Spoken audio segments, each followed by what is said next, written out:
सफल थे, लेकिन आपकी हमारी सियासत में एक ये चीज ये भी बड़ी आम है कि कोई हरफ आखिर नहीं होता।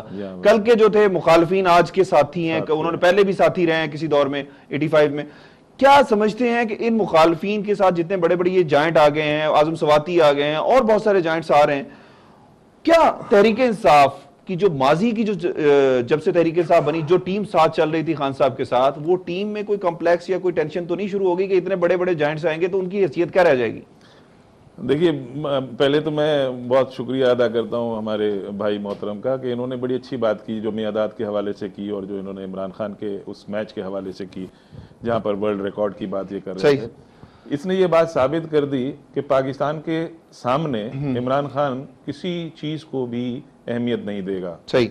पाकिस्तान जब होगा सामने तो ना रिकॉर्ड होगा ना कुछ होगा, पाकिस्तान होगा, सब पाकिस्तान का मुफाद होगा। तो ये बहुत मेहरबानी इनकी, इन्होंने बड़ी अच्छी बात बताई। I am very thankful to साहब। नंबर 2, आपने जो बताया कि पाकिस्तान तहरीक इंसाफ में जो लोग जमा हुए हैं, वो जो आप जिनको गैर सियासी कहते हैं या टेक्नोक्रेट्स कहते हैं, वो बुनियादी तौर पर एक अच्छे पाकिस्तान की सोच रख के आए। मैं टेक्नोक्रेट्स की बात नहीं कर, मैं उन पॉलिटिकल जायंट्स की बात कर रहा हूं। जी, मैं वही अर्ज कर रहा हूं। आप ये कह रहे हैं कि वो डिस्कम्फर्ट में तो नहीं आएंगे जो पहले के लोग थे, यही आपका सवाल है।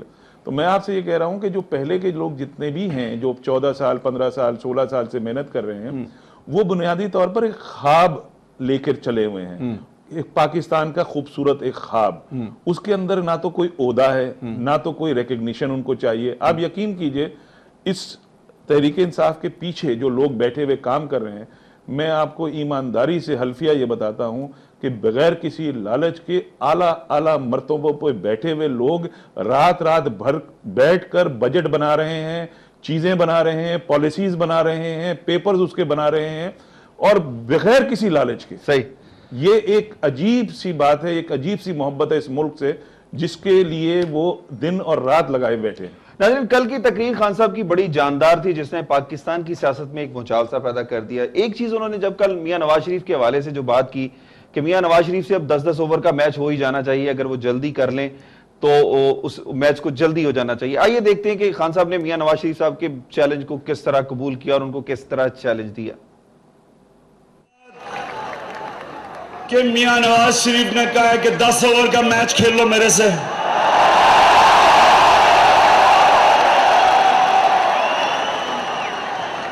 मियां साहब, ये मैच जरा जल्दी करें।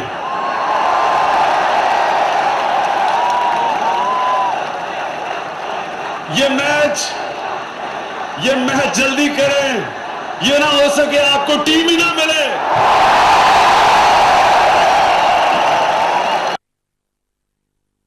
तो थी इमरान खान साहब का वो चैलेंज जो उन्होंने मियां नवाज शरीफ साहब को दिया कि अब मियां नवाज शरीफ साहब की मुस्लिम लीग नवाज के और भी बहुत सारे लोग क्या तहरीक इंसाफ में शामिल हो जाएंगे? क्या मुस्लिम लीग नवाज को कल आने वाले दिनों में शायद तहरीक इंसाफ के साथ कोई अलायंस या मिलकर को काम करना पड़ेगा? इस पे भी बात करेंगे। लेकिन एक चीज मैं आपको बताता चलूं कि क्या कल की जो तकरीर थी खान साहब की, जिसमें उन्होंने ये तक कह दिया कि वो पाकिस्तान की में से करप्शन जो है 90 दिन के अंदर खत्म कर देंगे, किस तरह कर पाएंगे? ये मुश्किल चीज है, मुश्किल टास्क है जिस पर हम बात करेंगे। खान साहब, एक चीज बताइएगा कि 90 दिन के अंदर करप्शन खत्म करने का जो कॉन्सेप्ट खान साहब के जहन में है कि खान साहब की टीम पूरी और खान साहब खुद इस करप्शन को जो हमारे यहाँ टॉप टू बॉटम इतनी सराहियत कर चुकी है कि उसको खात्मा शायद मुमकिन नहीं है, किस तरह कर पाएंगे? देखिए, इसका एक पूरा उनके जहन में प्लान है, और जो हमारा एक थिंक टैंक है, वो थिंक टैंक जो है उसने इस तमाम चीज़ों की प्लान आउट किया हुआ है। और मैं यकीन से कह सकता हूं आपको कि अगर टॉप लीडरशिप ईमानदार होती है और अगर आप नीचे के अमले को, अपने मातहत लोगों को कोई पैगाम देते हैं, तो उसी वक्त करप्शन के ऊपर ब्रेक लग जाती है।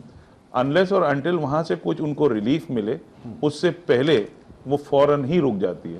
तो इसके लिए सिर्फ एक इशारे की जरूरत होती है पहले स्टेज के ऊपर, और उसके बाद फिर अमली इकदाम की जरूरत होती है। ठीक है नाज़रीन, यहाँ पर लेंगे एक छोटा सा ब्रेक, और ब्रेक के बाद जब मैं वापस आऊंगा तो आगा खालिद से ये जरूर पूछूंगा कि किस तरह मुस्लिम लीग नवाज के एक बागी को जो तहरीक इंसाफ में शामिल हो गया है, जिसकी जो जिस शराइत पर जिस मकसद के लिए आया है, अगर वो मकसद खान साहब पूरा ना कर, देख रहे हैं जवाब हम लेंगे मियां तारिक के साथ। नाजरीन, आज मेरे साथ मौजूद हैं ख्वाजा फारूक साहब तहरीक इंसाफ के मरकजी रहनुमा और आगा खालिद साहब सीनियर सहाफ़ी और तजियाकार। नाज़रीन, तहरीक इंसाफ का सुनामी या महज एक जलसा, इस पर बात कर रहे हैं। एक चीज़ मैं ज़रूर आपको बताता चलूँ कि जो मुख्तलिफ ज़राए से भी हमें मालूम हुआ और हमने खुद भी देखा वहाँ पर कि लोग सुबह से आके बैठे हुए थे और पानी की किल्लत के बावजूद वहाँ, और बच्चे छोटे छोटे भूख और प्यास के बावजूद वो सिर्फ इमरान खान की तकरीर सुनने के लिए, इमरान खान को सपोर्ट करने के लिए इस जलसे में मौजूद थे। ये थी एक उनके अंदर एक जज्बा था, एक विल थी, जिसकी वजह से ये था कि तहरीक इंसाफ का ये जलसा कामयाब हुआ। और ऐसे ऐसे लोग भी, जिसका सबसे पहले एक चीज मैं बताता चलूँ, इमरान खान साहब ने भी जिक्र किया कि डीजी खान से एक नौजवान जो जुल्फकार आया था, जो अपना मोबाइल बेचकर जिसने अपना ज़ादेरा लिया और कराची पहुंचा और इस जलसे को कामयाब बनाने के लिए उसने अपना कंट्रीब्यूशन जो किया, ये एक पाकिस्तान के आम आदमी की सोच है। जिस तरह आहिस्ता आहिस्ता ये काफिला, जिस तरह इमरान खान साहब 16 साल पहले खान साहब ने ये शुरू किया था, उसके बाद अब काफिला बढ़ता जा रहा है। एक चीज मैं आगा खालिद साहब से पूछना चाहूंगा। खालिद साहब, ये बताइए कि ये जावेद हाशमी जैसे बागी को, जो जिन्होंने इख्तलाफात, उसूली इख्तलाफात, जो उसूल परस्त सियासतदान पाकिस्तान के चंद एक हैं जिनकी उसूली सियासत को हर एक मोतरफ है, वो अगर आ जाते हैं, जिन यानी पाकिस्तान के मफाद के लिए वो तहरीक इंसाफ ज्वाइन करते हैं, पाकिस्तान की बेहतरी के लिए तहरीक इंसाफ ज्वाइन करते हैं, कल अगर वो टारगेट्स अचीव नहीं हो पाते, खान साहब वो टारगेट अचीव नहीं कर पाते या उस तरह नहीं करते जिस तरह उन्होंने ख्वाब दिखाए जावेद हाशमी साहब को कि जी मैं ऐसे करूंगा, पाकिस्तान के लिए ये सब कुछ करना चाहता हूं, तो क्या इस बागी की मंजिल फिर किस तरफ होगी? मियां साहब, ये तो वही बता सकते हैं कि उनकी मंजिल क्या होगी। बीइंग अ जर्नलिस्ट एनालिसिस है। देखें, बात यही है ना कि आम आदमी के लिए तो आप कह सकते हैं कि जी चले वो ख्वाब देख कर आ गया, वो यूँ कर गया। हाशमी साहब तो बड़े जांदीदा सियासतदान हैं और इतना अरसा हो गया उनको। अयूब खान के दौर से उन्होंने शुरू की और जेलें काटी, बहुत सऊतें उठाई, मुशर्रफ के दौर में भी बड़ी जेलों में रहे, बहुत मसद उन्होंने बड़ी तकलीफ़ें उठाई और अपने उसूलों पर वो कायम रहे। तो वो ये लाजमी बात है, कोई सोच समझ के उन्होंने इतना बड़ा फैसला किया और एक ऐसे वक्त में, एक ऐसे जज्बाती माहौल में, जब खुद कुलसूम नवाज़ उनको मनाने के लिए पहुंची और उनके साथ ही रोते रहे कि खुदा के लिए आप ना जाएं, लेकिन वो सब को छोड़कर उन लोगों को जो उनके बहुत ज़्यादा प्यारे साथी थे, उन सब की बात को रिफ्यूज़ करके वो चले आए और उन्होंने इनके अपने आप को इनके हवाले कर दिया इमरान खान साहब के और तहरीक इंसाफ में शामिल हो गए। और उसके बाद जो बड़ी बात है कि खान साहब ने उनको कहा कि अब मैं आपको चेयरमैनशिप इसकी ऑफ़र करता हूँ, तो उन्होंने रिफ्यूज़ कर दी कि मैं कारकुन की हैसियत से काम करूँगा, मैं ये नहीं करूँगा, मैं इसकी खातिर नहीं आया, लेकिन मैं चाहूँगा कि जो आपने वादे किए हैं वो पूरे ज़रूर करें। अब दूसरा ये कि जो हाशमी साहब का स्टाइल है वो इंतहाई जज्बाती सियासतदान है, जज्बाती इंसान है और वो बहुत जल्दी तवक्कुआत भी वाबस्ता कर लेते हैं और फिर उनसे मायूस भी हो जाते हैं। तो वहाँ तो वो जिस तरह का माहौल में वो चलते रहे, नवाज शरीफ साहब पे भी तनकीद से गुरेज नहीं करते थे, शरीफ पे भी तनकीद से गुरेज नहीं करते थे। वो कलसूम नवाज साहब से, बेगम कलसूम नवाज से भी उनके इख्तलाफात रहे उस ज़माने में जब वो थी इनकी गैर मौजूदगी में मुहिम चला रही थी, जब ये जेल में थे नवाज शरीफ साहब। तो लेकिन उसके बावजूद वो सब उनको बर्दाश्त करते थे।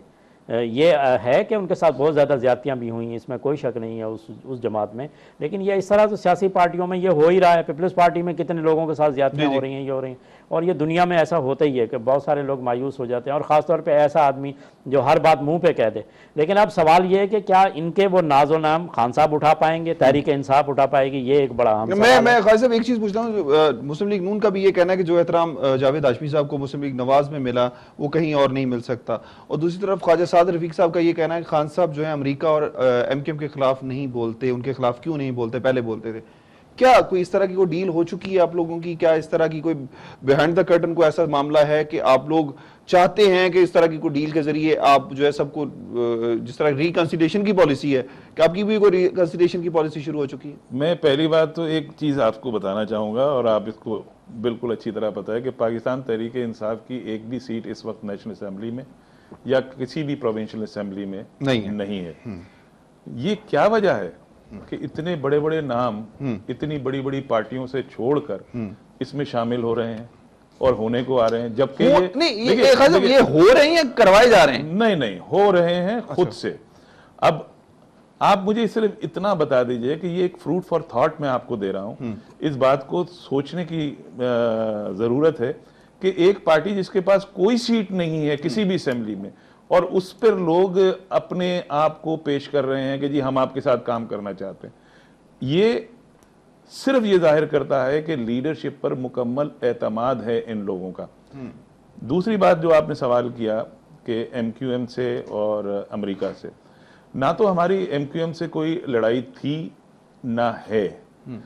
हमारी एक पॉलिसी असूलों की मुताबिक है कि जनाब तशद्दुद का खात्मा होना चाहिए, सियासत में तशद्दुद नहीं होना चाहिए, बंदूक गोली की सियासत नहीं होनी चाहिए, और अगर किसी भी लेवल पर कोई इसको अपना लेता है तो हमारी कोई जाती दुश्मनी तो नहीं है, हमारी तो दुश्मनी है ही नहीं। हम तो असूलों की बुनियाद पर ये कहते हैं कि जनाब अली तमाम पार्टियों के रैंक्स में से तशद्दुद का एलिमेंट खत्म हो जाना चाहिए और अवाम जो है वो लिबरेट होने चाहिए अपनी आज़ादी राय के लिए। अच्छा, एक चीज बताइएगा कि एक चीज बताइएगा, एक तो डेमोक्रेटिक पार्टी जो नवाबजादा नसरुल्लाह खान साहब की थी वो भी आपके साथ कोई अलायंस या आपकी पार्टी में जम हो रही है।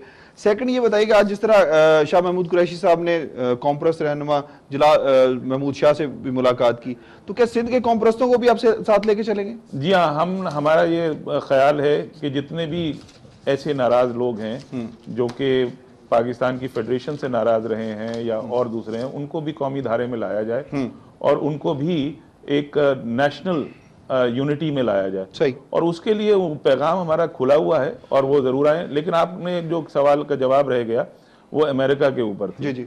मैं आपसे अर्ज करूं कि अमेरिका के सिलसिले में हमारी कोई दुश्मनी नहीं है। हमने एक स्टैंड असूलों की बुनियाद के ऊपर खान साहब ने लिया हुआ है कि जनाब अली अमेरिका और पाकिस्तान इक्वल बुनियादों के ऊपर, इक्वालिटी के ऊपर अपना रिश्ता इस्तवार रखें और यहाँ पर से जो अपनी फौजें हैं वो हटा के ले जाएं, क्योंकि ये जो है काउंटर प्रोडक्टिव है, इससे नुकसानात ज्यादा हो रहे हैं फायदे की जगह। सही। नाज़रीन, यहाँ पर एक चीज मैं बताता चलूं, खान साहब ने अपनी तकरीर में जिस तरह सदर मुमलिकत आसिफ अली जरदारी को रिटायर्ड हर्ट किया, उस हवाले से जो उनका कहना था वो आइए देखते हैं क्या उन्होंने कहा। तो मैं आसिफ जरदारी के साथ भी खेलना चाहता था, लेकिन वो रिटायर्ड हर्ट हो गए। ये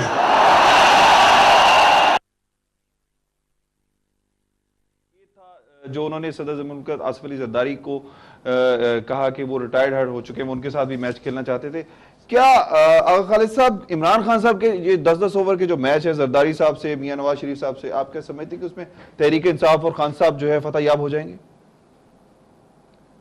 मियां साहब, लहर इस वक्त ऐसी आई हुई है पीपल्स पार्टी की, जो गलतियां थी इस हुकूमत की और इसकी जो मुसलसल करप्शन, बदउनवानी और फिर उसके साथ साथ महंगाई और बद इंतज़ामी, तो उसकी वजह से कौम इतनी मायूस हो चुकी थी, इतनी मायूस हो चुकी थी कि वो ऐसे मौके की तलाश में थी और नवाज शरीफ साहब ने इस मौके को ज़ाया किया।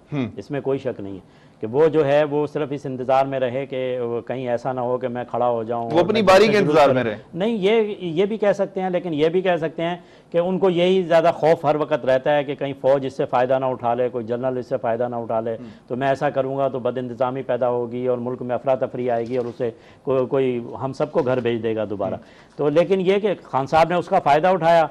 और फिर सबसे बड़ी बात यह है कि हमारे यहाँ एक बहुत ताकतवर ऐसा एक इदारा भी है जो इस तरह के फ़ैसले करवाता है और इस तरह के लोगों को तैयार करता है। और हमारे यहाँ इसीलिए कहा जाता है कि हमारे यहाँ जो सियासतदान है ना, चाहे वो भुट्टो हों, चाहे नवाज शरीफ हों, चाहे कोई भी, वो सब इन्हीं नर्सरियों में पैदा हुए, इन्हीं में पले पड़े। अब एक और वो सियासतदान को उन्होंने तैयार किया और उसको मैदान में उतार दिया और वो उसने उसका भरपूर फ़ायदा उठाया और पूरी इस्टेब्लिशमेंट उसके साथ खड़ी है। क्योंकि बात यह है कि कल का जो जलसा था, इसका जो प्रोपगंडा था, जो उसका स्टाइल देखें ना आप, कितना शानदार था कि आपके घर पे अगर पीटीसी का फ़ोन लगा हुआ है तो खुद ब खुद कॉल आ रही है ऑटोमेटिक, और खान साहब उस पर बोल रहे हैं और वो कह रहे हैं कि मैं आपको दावत दे रहा हूं कि हमारा कराची में फला तारीख को जलसा है और आप जरूर उसमें शिरकत करें। नहीं, ये तो मार्केट, इसी चीज पूछना चाहता हूँ, इसी से एंडोज, ये तो एक मार्केटिंग का या कहने का उसूल है कि आप